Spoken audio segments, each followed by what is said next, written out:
হরে কৃষ্ণ।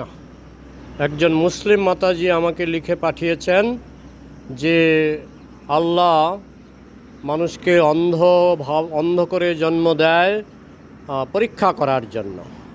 তো এখন দুজন নাবালক, একজন অন্ধ হয়ে জন্মালো, একজন ভালো চোখ নিয়ে জন্মালো। একজন নাবালক ফুটপাতে মারা গেল, অন্ধ নাবালক। আরেকজন নাবালক চক্ষুষ্মান, সে খুব ধনী বাড়িতে জন্মালো, তো সেও আবার নাবালক অবস্থায় মারা গেল। এই যে বৈষম্য, এই বৈষম্যটা কেন? একটা পশু অন্ধ হয়ে জন্মালো, অন্ধ হয়ে মারা গেল।